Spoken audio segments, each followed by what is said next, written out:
Hola, ¿cómo están? Espero que muy bien. Bienvenidos una vez más al canal Indagando el Contexto. Mi nombre es Ricardo y pues bueno, como siempre digo, no pertenezco a ninguna denominación religiosa o a ninguna institución política. Solamente uso mi libertad de expresión.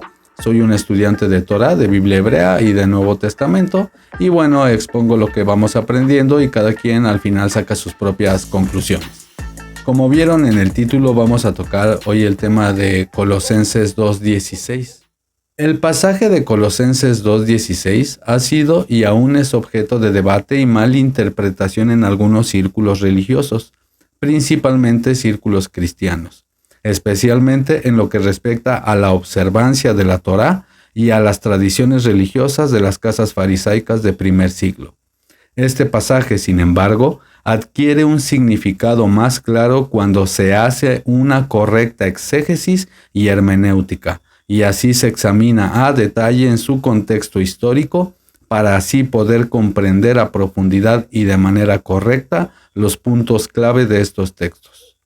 Para comprender completamente el significado de Colosenses 2:16, es crucial considerar el contexto histórico y cultural en el que fue escrito el pasaje, quiénes eran la audiencia de la época, cuáles eran sus costumbres y sin duda es imperativo tener conocimiento básico al menos de las tradiciones judías orales de la época del Segundo Templo.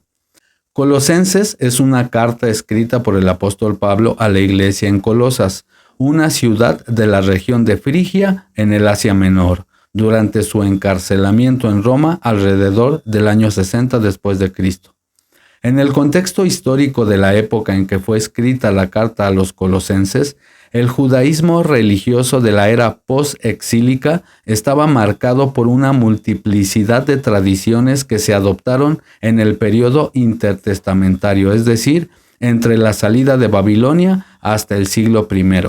Interpretaciones y regulaciones adicionales a la Torá escrita por Moisés. Estas tradiciones, conocidas como la Torá oral o Torá Shebal Peh, consistían en interpretaciones y normas de conducta que, según estos intérpretes, complementaban la Torá escrita y que se consideraban igualmente vinculantes para la comunidad judía. En ese momento, la comunidad judía nazarena estaba formándose y enfrentaba desafíos significativos, incluyendo la influencia de varias corrientes de pensamiento y enseñanzas religiosas. En Colosas, algunos miembros de la iglesia estaban siendo influenciados por enseñanzas y prácticas que combinaban elementos del judaísmo oral, la filosofía griega y otras tradiciones religiosas locales. Los creyentes nazarenos, también conocidos como cristianos en Antioquía, eran judíos e israelitas que aceptaban a Yehoshua como el Mesías prometido, pero seguían manteniendo su identidad y prácticas judías tradicionales, incluida la observancia del Shabbat y las festividades bíblicas. Sin embargo, surgieron conflictos con las autoridades religiosas judías debido a su aceptación de Yehoshua como el Mesías y su rechazo de algunas tradiciones rabínicas que consideraban contrarias a la enseñanza de su maestro Yehoshua de Nazaret. Una de las principales preocupaciones de Pablo en su carta a los colosenses era abordar estas influencias y reafirmar la supremacía de las enseñanzas del Mesías por sobre cualquier otra autoridad religiosa o filosófica. Pablo estaba preocupado por la posibilidad de que los creyentes fueran llevados a adoptar prácticas y tradiciones humanas que desviarían su fe del verdadero mensaje del Evangelio. En este contexto, Colosenses 2:16 debe entenderse como una exhortación de Pablo a los seguidores del Nazareno, para que no se dejaran llevar por juicios basados en prácticas religiosas y tradiciones inventadas por los sabios de la época, como el seguir tradiciones orales dentro de la observancia de los Mikra Kodesh o Moadim, también conocidos como festivales bíblicos, mandamientos agregados a las festividades de Luna Nueva o del Shabbat, que eran parte de la tradición judía oral, pero que no eran requisitos ordenados por la Torá. En Colosenses 2:8, Pablo advierte contra ser cautivados por una engañosa filosofía basada en tradiciones humanas, en lugar de en el Mesías.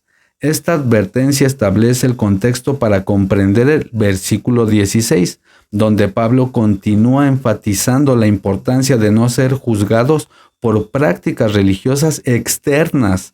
El apóstol Pablo en varios de sus escritos denuncia la tendencia de algunos líderes religiosos de imponer tradiciones y mandamientos humanos como requisitos para la salvación o la vida espiritual. En Mateo 15:9, Yehoshua mismo criticó a los fariseos por enseñar como doctrinas los mandamientos de hombres. En el contexto judío del primer siglo, especialmente entre los fariseos y otros grupos religiosos, había una proliferación de tradiciones y prácticas religiosas que iban más allá de lo que estaba prescrito en la ley de Moisés, en la Torá. Estas tradiciones incluían regulaciones detalladas sobre la observancia del Shabbat, rituales de purificación y otras prácticas que no estaban directamente respaldadas por la Torá escrita, pero que se habían convertido en parte integral de la religión judía. El apóstol Pablo en varios de sus escritos denuncia la tendencia de algunos de estos líderes religiosos de imponer tradiciones y mandamientos como requisitos para la salvación o la vida espiritual. Pablo, sin embargo, desafía estos dogmas al afirmar que en las enseñanzas de Yehoshua de Nazaret se encuentra la plenitud espiritual y la libertad verdadera, y que no es necesario adherirse a estas tradiciones humanas orales para obtener la aceptación del Creador, de Elohim. Al denunciar estas tradiciones como engañosas y basadas en el pensamiento humano en lugar de en la revelación divina, Pablo recalca la necesidad de centrarse en la enseñanza del Mesías y en su autoridad sobre cualquier otra enseñanza o práctica religiosa. Ahora veremos una cosa muy interesante que se encuentra en los escritos talmúdicos. Y bueno, es una evidencia de que efectivamente podemos nosotros ver que los rabinos de la época, para que se entienda, del segundo templo, ellos emitían decretos que con el tiempo se fueron haciendo eso, leyes, dogmas, que a final de cuentas muchos de ellos estaban totalmente alejados de lo que estaba escrito en la Torá de Moisés. Así es que Pablo estaba denunciando estos dogmas. Y bueno, ahora nosotros tenemos Colosenses 2:13 en pantalla. Vamos a leer Colosenses. Y bueno, esta es un interlineal, se llama Logos Kalogos, es un interlineal. Y bueno, no es 100% fiable, todos los interlineales tienen errores, por supuesto, pero nos sirve para el estudio que vamos a hacer hoy. Y bueno, aquí es la traducción Reina Valera, que todo el mundo conoce, para que sea más fácil, pero vamos a ir a las palabras, en este caso griegas y también hebreas, claro que sí, para poder nosotros entender qué es lo que realmente dice Colosenses 2:16. Tenemos que ir pues a la raíz griega o hebrea. Y bueno, aquí Colosenses 2:13 dice: y a vosotros, estando muertos en pecados y en la incircuncisión de su carne, les dio vida juntamente con él, perdonándolos todos los pecados, anulando el acta de los decretos que había contra nosotros, que nos era contraria, quitándola de en medio y clavándola en la cruz. Y dice el 15, y despojándonos a los principados y a las potestades, los exhibió públicamente, triunfando sobre ellos en la cruz. Y dice el 16, por tanto, nadie los juzgue en cuanto a comida o a bebida, o en cuanto a días de fiesta, luna nueva o días de reposo. Todo lo cual es sombra de lo que ha de venir, pero el cuerpo es el Mesías. Y bueno, el contexto es, le está escribiendo Pablo a la gente que está en Colosas, les está diciendo que ellos estaban muertos en sus pecados, pero que a través de la redención y creer en la muerte y resurrección del Mesías, ellos serían justificados. Aquí lo interesante, mis hermanos, lo interesante es que muchos cuando leemos el 14, Colosenses 2:14, dice que él anula el acta de los decretos que había contra nosotros, que nos era contraria, quitándola de en medio y clavándola en la cruz.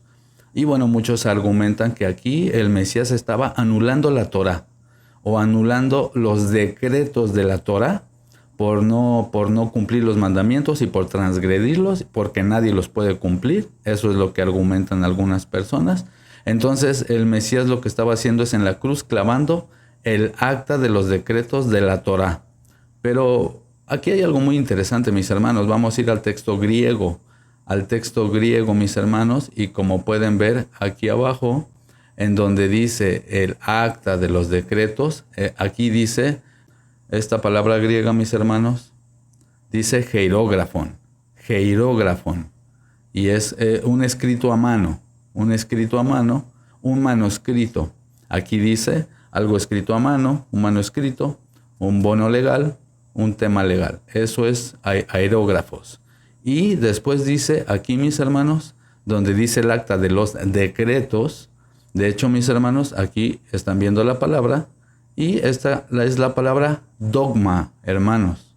Dogma, aquí está la palabra dogma. Este es el Strong hebreo.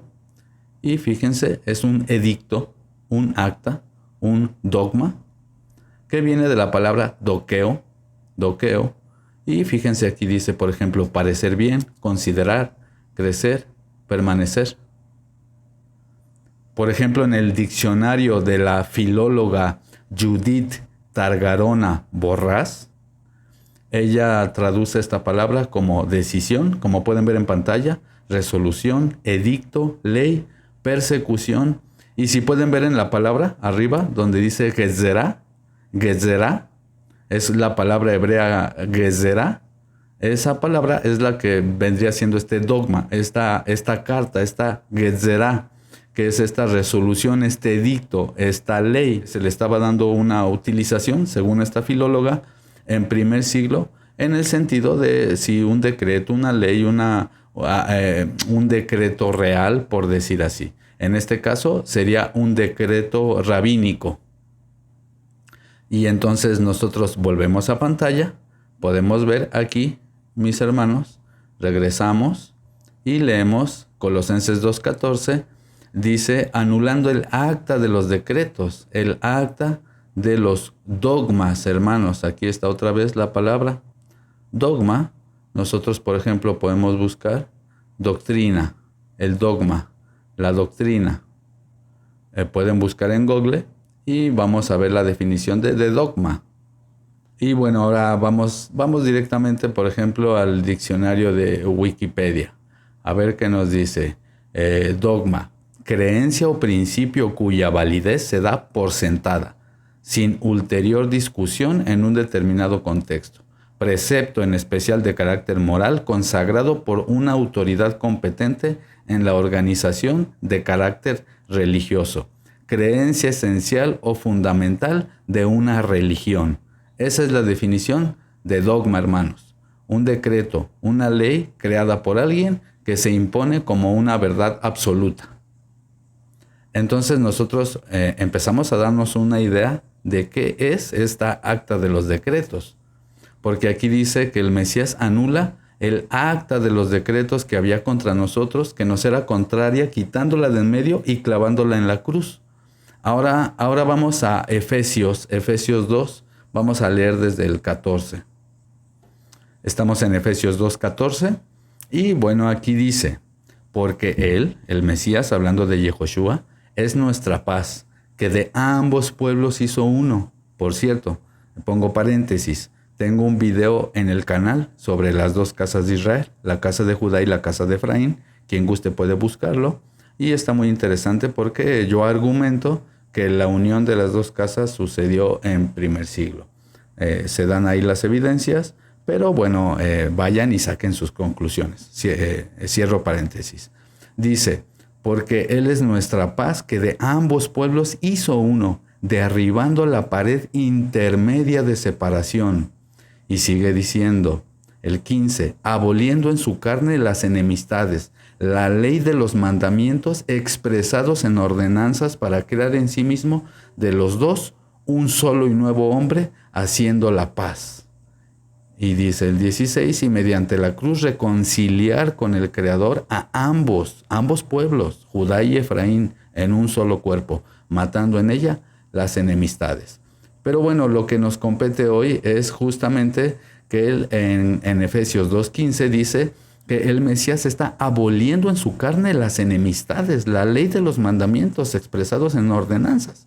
Entonces aquí el sistema religioso dice, bueno, aquí claramente Jesús está aboliendo la Torá, claramente le está aboliendo la enemistad que teníamos, porque la ley de los mandamientos pues era como una maldición. Es lo que yo he visto que argumentan, pero no, mis hermanos, aquí dice que él aboliendo en su carne las enemistades de la ley de mandamientos expresados en ordenanzas.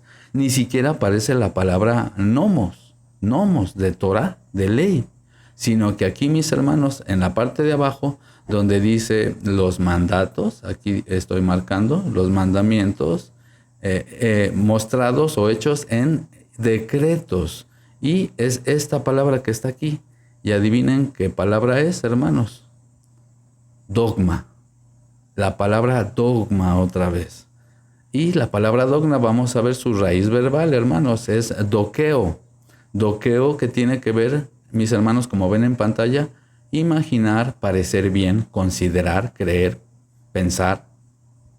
Es decir, el dogma era lo que para algunas personas ellos llegaban a la conclusión y ellos creían e interpretaban que debería de ser así tal cosa. Entonces había algo que se le llamaba Sefer Gezerá, o en plural Gezerot. Disculpen si a veces se me pasa y digo Gezerot, porque es un poco complicado pronunciar para mí la Zain, que es como abeja, pero algunos también lo traducen como Z, ¿no? Pero bueno, es el Sefer Gezerá. El Sefer Gezerá, ¿qué es el Sefer Gezerá? En primer siglo, ¿qué es el Sefer Gezerá? Y bueno, vamos a ver la palabra Gezerá, qué es lo que significa. Y bueno, ahora estoy en una página judía que se llama Hashavua. También vamos a ir a una página que es de Jewish Encyclopedia. Y también está la página Sefaria, que eso más adelante lo vamos a ver, para que ustedes aprendan qué es lo que el Sefer Gezerá. Sefer Gezerá. Por ejemplo, mis hermanos, aquí podemos ver, y voy a leer una parte, no importa si no entienden todo, pero van a entender qué es una Gezerá. Dice, como se ha explicado en este recorrido teórico, la Torah Shevichtav le da carta abierta a la Rabanut para crear nuevas leyes y por ende estas leyes también forman parte de nuestra sagrada halajá. Ahora bien, es la Torah Sheval Peh, es decir, la Torah Sheval Peh, hermanos, es la Torah oral, la que va a establecer que esa posibilidad tiene ciertos límites y parámetros que tienen que ser seguidos al pie de la letra para poder crear una halajá completamente nueva para el pueblo judío. Sin embargo, en términos generales, nuestros sabios pueden establecer todo tipo de leyes para todo tipo de situaciones. Esa es la carta abierta que la Torah le da a Rabanut. Entonces, dentro del marco de la halajá se va a formar una institución legislativa fundamental que lleva por nombre Takaná. Takaná. La palabra Takaná, cuyo plural es Takanot, proviene de la palabra hebrea Tikkun, que significa corregir o mejorar o arreglar. Fíjense aquí, por eso algunos sabios judíos dicen, ellos inventan los famosos Takanot, porque según ellos están mejorando o arreglando, por decir, la Torah. Y dice, en términos generales, ninguna Takaná puede ir en contra de la Torah. Sin embargo, como se verá, hay excepciones para ello también. Aquí mismo ellos están aceptando que hay excepciones donde se contradice la Torah por mandamiento de hombre. Dice, puntualmente hablando, la Takaná fue establecida por dos motivos primordiales: remediar un vacío en la ley, en la Torah, ya creada como consecuencia de cambios en las realidades económicas, morales y sociales, al igual que en la aparición de nuevos problemas o circunstancias generales que no están contemplados o frente a los cuales no hay respuesta en la halajá ya existente. En este sentido, la Takaná es una ley adicional a la halajá ya existente. Estas Takanot son las que más comúnmente vamos a conocer como mitzvot miderabanan, los preceptos de los rabinos. Arreglar y corregir la halajá existente en tanto la necesidad del momento lo elija. En este sentido no se trata de que la halajá desfallece en guiar al pueblo, sino que debido a las circunstancias particulares al nivel social, moral y económico, es necesario rectificar y resolver esas nuevas situaciones. Esto no significa que arbitrariamente se puede hacer una ley como tal que va en contra de otra ley que es aceptada por todo Israel. Usualmente es ese aspecto el que se convierte en el centro de debate o de exposición en esta sección. Y aquí atención, hermanos, aquí viene lo que nos compete. Ahora bien, a partir del concepto de Takaná va a surgir un nuevo concepto, es Gezerá, cuyo plural es Gezorot. Las Gezorot son leyes rabínicas, es decir, Takanot. Sencillamente se diferencian porque su legislación se crea para proteger las mitzvot de la Torá y su base en la Torá Sheviktav. Es diferente a la de Takaná. Entonces, mis hermanos, en pocas palabras, estos mandamientos o estos Gezorot, perdón, hace rato me equivoqué, dije Gezerot, pero es Gezorot, o este Gezerá, este Sefer Gezerá, estos escritos, estos Gezorot, básicamente son decretos rabínicos. Eso no es ningún secreto, hermanos, eso está en el Talmud, en la literatura talmúdica, y era lo que estos Gezorot se les conocía como el, vamos a decir así, el rollo de los decretos. El Sefer Gezerot es el texto de los decretos rabínicos. Ahora, mis hermanos, empezamos a entender mejor Efesios y la carta a Colosenses. Vamos para allá. Entonces, aquí en Colosenses, como ven en pantalla, Colosenses 2:14, dice que el Mesías anula el acta de los decretos que había contra nosotros, que nos era contraria, quitándola de en medio y clavándola en la cruz. Quitándola de en medio. Anula el acta de los decretos. ¿Cuáles decretos, hermanos? Los decretos rabínicos. Los decretos que eran lo que el Mesías denunciaba como mandamientos de hombre, lo que Pablo denunciaba como mandamientos de hombre. Eso lo podemos ver en todo el libro de Gálatas, en Romanos, básicamente casi en todas sus cartas. Por ejemplo, vamos a leer otro texto de Colosenses. Colosenses 2:8. Colosenses 2:8, mis hermanos, como tienen en pantalla, dice: miren que nadie los engañe por medio de filosofías y huecas sutilezas, según las tradiciones de los hombres, conforme a los rudimentos del mundo. Porque sí aparece la palabra rudimentos muchas veces para referirse a algo bueno. Pero en este caso, cuando dice rudimentos del mundo, literalmente se refiere Pablo a los mandamientos de hombre. Próximamente voy a hacer un video respecto a qué son realmente los rudimentos del mundo, que también se ha malentendido. Pero aquí Pablo está haciendo una denuncia a las tradiciones de los hombres. Este es el contexto de Colosenses. Y esto está en Colosenses 2:8. Entonces, aquí nosotros en Colosenses 2:14, si vemos que dice que el Mesías está anulando el acta de los decretos que había contra nosotros, que nos era contraria, claramente está hablando de que está anulando estos mandamientos, esta Torah Shebalpé, estos Sefer Gezerot, o Sefer Gezerá en singular, este texto que eran básicamente decretos rabínicos y que no muchas veces, o la mayoría de veces, contradecían la Torah escrita por Moisés. Otra cosa que es muy interesante, hay que tener esto muy en cuenta y es muy importante saberlo. Pared intermedia de la que habla Efesios 2:14 es lo que se conocía como el Zoreg, que es una pared intermedia, un muro de enemistad que era conocido en el primer siglo como el Zoreg, y era un mandamiento de los rabinos que trazaron en los atrios exteriores del templo para que los gentiles no pudieran cruzar bajo ninguna circunstancia al santuario. Había un atrio exclusivo para los gentiles donde más adelante estaba la pared intermedia, el muro de la enemistad, o Zoreg, que prohibía el ingreso a los gentiles. De esta forma sabemos que la ley de mandamientos expresados en ordenanzas o dogmas se refiere únicamente a las leyes de algunas casas farisaicas o saduceas o mandamientos de hombre que separaban el templo a los gentiles de los judíos. Es muy interesante porque esto es totalmente histórico, lo pueden comprobar, no es ningún secreto, es el Zoreg, esta pared intermedia. Nosotros podemos ver en varios tratados en el Talmud, como por ejemplo en el tratado Abodá Zará o en otros tratados, en otros dictámenes, donde de los gentiles no se podía consumir vino, no se podían consumir ciertos vegetales, no se podían consumir cosas avinagradas, no se les podía comprar carne. Básicamente que tocar a un gentil era como infectarse. Para algunos de ellos, no para todos, no para todos los judíos de primer siglo, pero para muchos de ellos, para los más religiosos, para los más, vamos a decir así, fanáticos religiosos, bueno, llegaban al punto de ver casi como animalitos a los gentiles, como paganos malvados, y no dejaban que se acercaran ni tantito pues al santuario.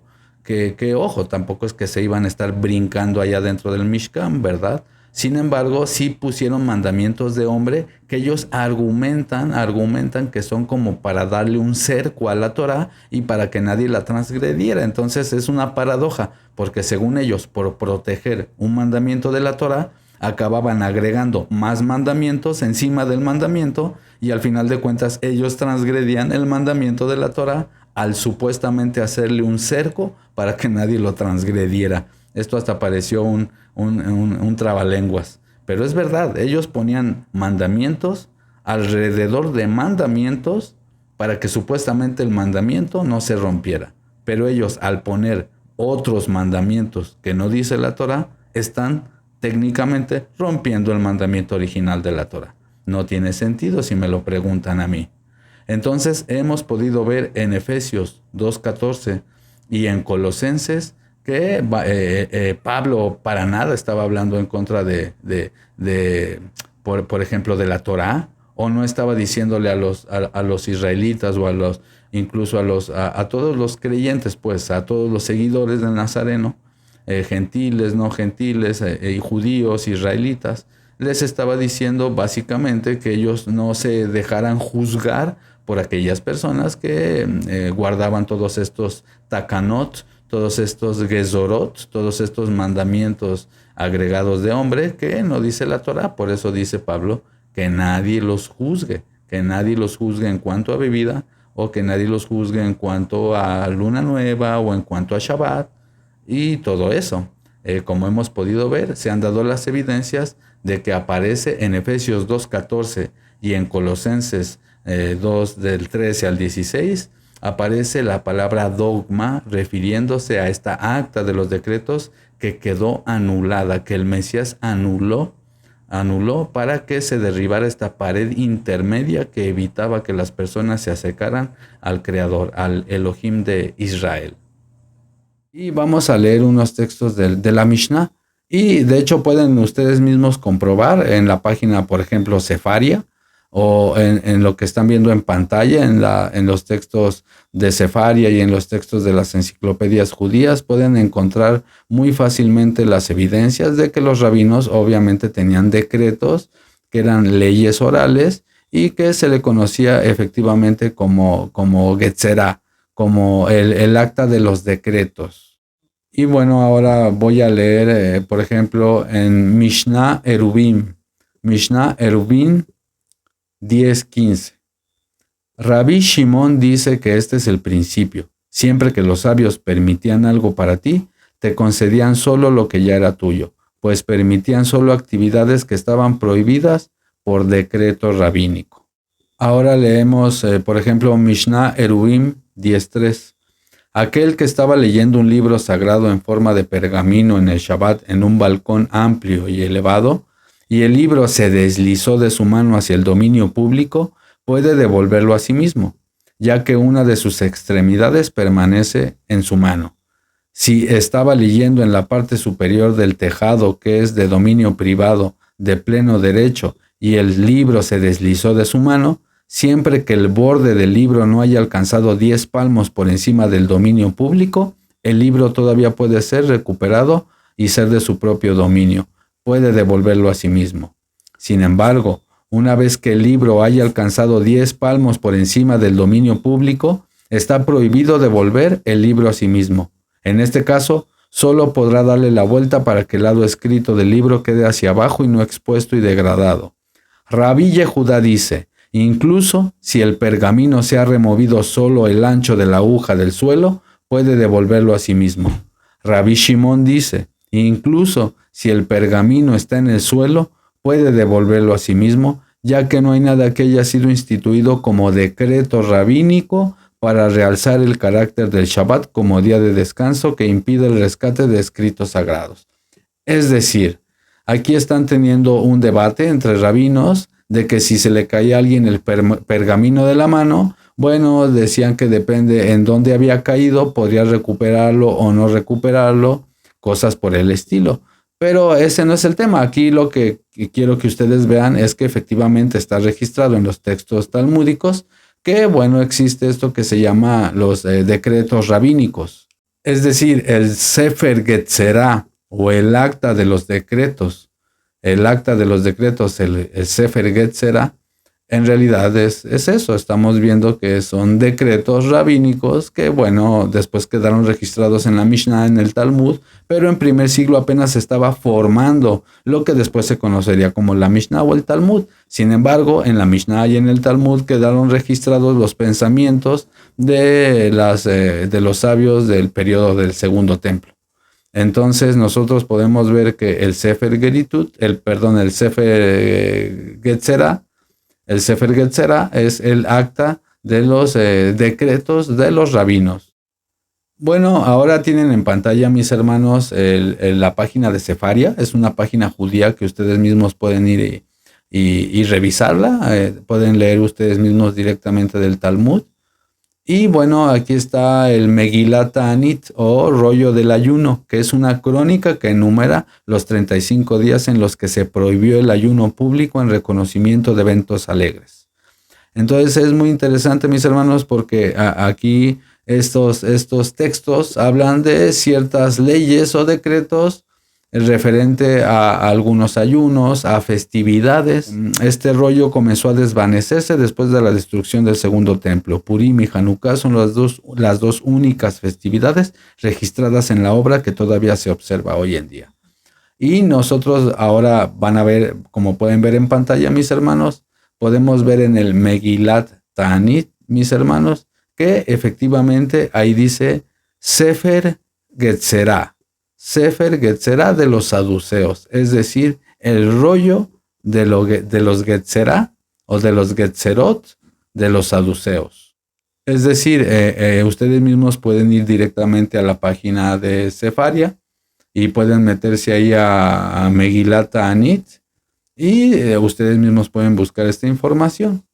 Y en el Megilat Ta'anit está escrito que había estos Sefer Getzerot o el Getzerá, es decir, estos decretos rabínicos, estas cartas con decretos rabínicos que eran parte de lo que en primer siglo Pablo denunciaba cuando él hablaba de no seguir, por ejemplo, la ley del Sinaí, ¿no? O que eso no, ya hay un video en el canal hablando de eso, no se refiere a la Torah del Creador, sino es un lenguaje de primer siglo que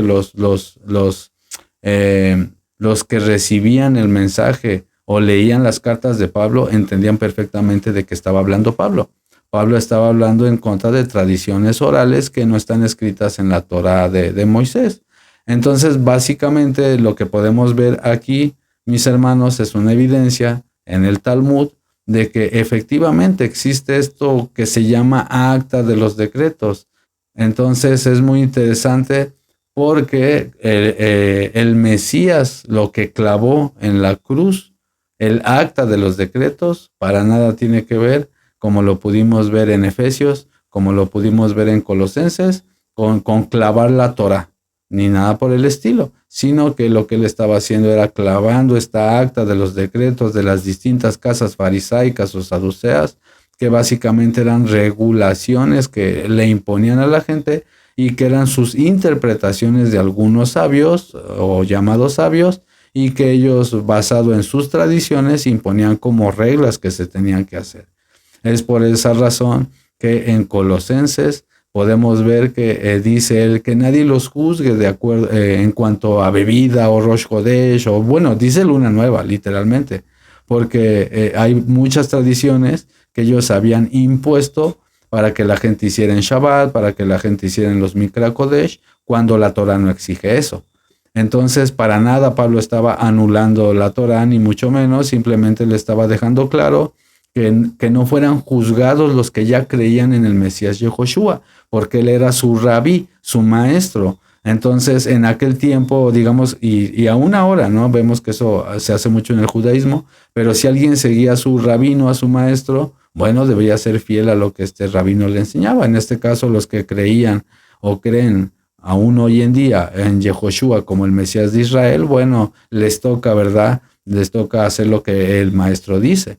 Y el maestro no apoyaba a estas tradiciones orales que muchas veces iban en contra de la Torah escrita. Es decir, nosotros podemos ver a Pablo en Gálatas, podemos ver a Pablo en Romanos, podemos ver a Pablo en Colosenses, podemos ver a Pablo en Corintios. En todas sus cartas claramente le está denunciando las tradiciones orales de las cuales él era experto. Él mismo dice, yo era fariseo de fariseos. Y algo que quiero dejar claro, no todos los fariseos eran malos, no todos los fariseos eran malvados, tampoco todos los saduceos, por decir así, pero sí el grupo religioso de la época imperante, ¿no? Que eran los saduceos, y algunas de las casas farisaicas no creyeron en el Mesías, otros sí, porque aún dentro de los fariseos había opiniones distintas y lo podemos ver registrado en los evangelios. Siempre me gusta dejar esto claro, no podemos meter en todo el paquete así de, todos los fariseos eran malvados. No, no es así. Había fariseos que sí siguieron al maestro, al Mesías. Es más, algunos argumentan que el Mesías era un perush, ¿no? Un parush, que era parte de los perushim, de los fariseos. Cada quien, ¿verdad? A lo que voy, no todos los fariseos eran malos. De hecho, lo podemos ver. El mismo Mesías fue a comer a casa de un fariseo en los evangelios. Y bueno, el mismo Nicodemo era fariseo. Entonces, dejar eso claro. Sin embargo, lo que sí podemos ver es que Pablo conocía muy bien las tradiciones orales, y cuando a él se le revela esta era mesiánica, a él se le revela que Yehoshua de Nazaret es el Mesías de Israel.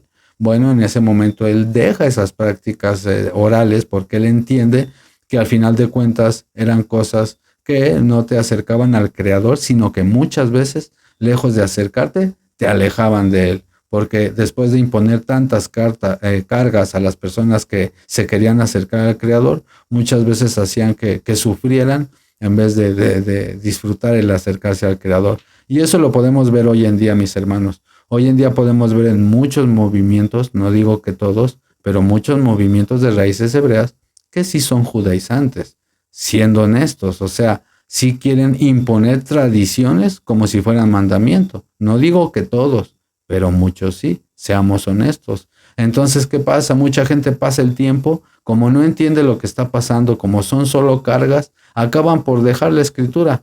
Y me ha tocado ver personas que dicen, hermano, es que esto es muy fuerte porque me piden hasta dinero, que tengo que celebrar las fiestas como ellos dicen, tengo que hacer las cosas como ellos dicen, o prender mis cosas, mis velas en Shabbat, o hacer un pan de jalá, que yo respeto, hermanos. En este canal siempre lo digo, si aquí hay un judío viendo, si a alguien le gusta hacer esas cosas, adelante, todos tenemos libre albedrío.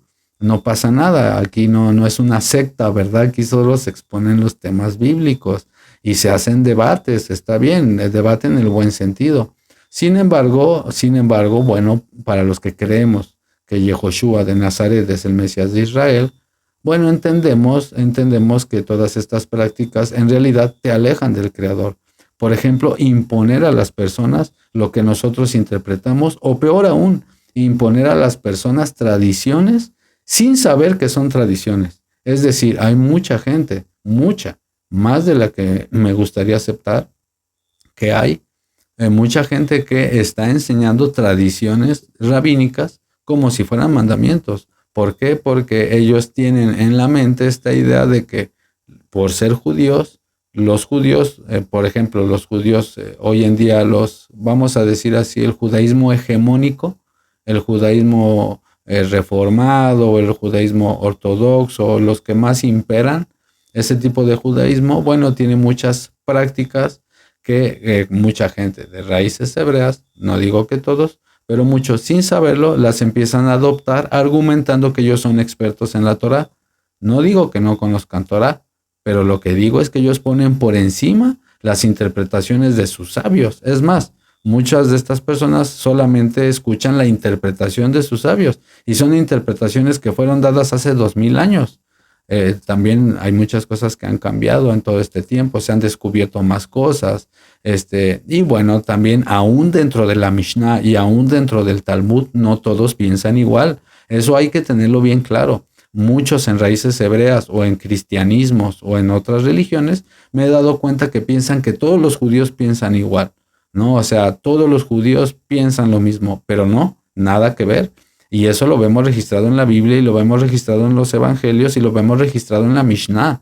O sea, el hecho de que sean personas, digamos, de un mismo grupo, por ejemplo, ortodoxos, o por ejemplo, judíos, o por ejemplo, en el primer siglo, el hecho de que eran hebreos o fariseos, no quiere decir que no estaban en desacuerdo en muchas cosas. Aún había debate dentro de las escuelas, por ejemplo, la escuela de Rabbi Akiva, la escuela de Ishmael, la escuela de Hillel, la escuela de Gamliel. Eran escuelas que pensaban diferente y unas chocaban contra otras en sus doctrinas.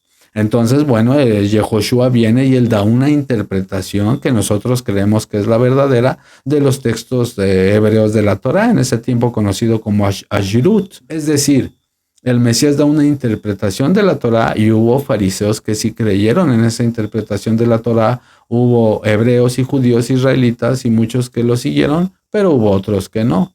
Entonces Pablo, después de tener la revelación como de Yehoshua, como el Mesías de Israel, a él, vamos a decir así, renueva su mente, analiza las cosas y se da cuenta que muchas de las tradiciones que estaba él siguiendo en realidad estaban alejadas de lo que dice el texto de la Torá, porque como hemos visto, hermanos, y como lo vimos en el análisis, estos dogmas, es eso, son dogmas, getzerá, decretos que se volvieron leyes dentro de la religión judía y que con el tiempo ya nadie cuestiona de dónde vienen esas leyes. Y simplemente por tradición la gente va adoptando esas tradiciones y bueno, es en contra de lo que estaba Pablo. Pablo en Colosenses 2:16, él estaba denunciando precisamente o advirtiendo más bien al pueblo de que nadie los juzgara por cómo guardan Shabbat. Así como hoy en día, por eso yo siempre digo, cada quien es libre, hermanos. Yo no puedo decirle a alguien, tú tienes que hacer esto en Shabbat o tienes que guardarlo como yo lo guardo. Claro que no. Eso sí, podemos ir a la Biblia, ver lo que la Biblia dice en contexto sobre Shabbat, pero a partir de ahí cada quien puede hacer una tradición en su casa, está bien. Las tradiciones no son malas. Lo que es malo es imponerlo como mandamiento. Ese es el problema, porque vemos que el mismo Mesías muchas veces no se oponía a ciertas tradiciones. Por ejemplo, las parashot. Él leyó el rollo de Isaías cuando estaba en la sinagoga. Él leyó Isaías en la porción que tocaba de la semana. Claramente él se ajustó a una tradición que no vemos en el Antiguo Testamento. No vemos esta tradición de leer un rollo o una parte de la Torá a la semana. Y sin embargo, para cuando en el Nuevo Testamento, para los tiempos del primer siglo, vemos que era una costumbre que ya se había adaptado, que se conoce hoy en día como el estudio de las parashot, en plural parashot. Entonces, es muy interesante porque vemos que el Mesías se ajustaba a algunas tradiciones, ¿por qué no? Si no contradicen la Torá, pero no enseñar mandamientos de hombre como si fueran Torá. Ahí es el problema. El problema es cuando nosotros queremos imponer a otra persona una tradición, pero para nada es pecado, por ejemplo, que cada uno en su casa, en su intimidad o con su gente, con su esposa, con sus hijos o solito, como esté, que haga su propia tradición, que haga su propia manera de observar Shabbat. Así es que, bueno, nosotros tenemos que entender eso, sí, claro que sí. Y pues bueno, esto ha sido todo por hoy. Muchísimas gracias por haberme acompañado en este análisis de Colosenses 2:16. Y pues bueno, me parece que ha quedado demasiado claro que Pablo para nada estaba diciendo que no se vigilara Shabbat o él jamás estaba hablando en contra de la Torá, sino claramente le estaba hablando en contra de las tradiciones orales del primer siglo.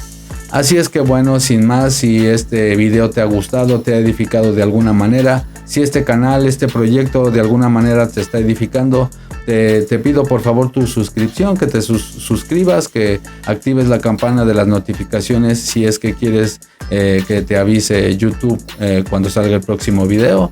Y también me gustaría saber tus opiniones, qué opinas sobre todo esto, ¿sabías algunas de las cosas que se expusieron aquí en el video? Déjame tus comentarios respetuosos en la caja de comentarios. ¿Estás de acuerdo? ¿No estás de acuerdo? ¿Cuáles son tus percepciones? Y pues bueno, sin más, si el creador lo permite, nos estaremos viendo muy pronto. Hasta la próxima. Chao, chao.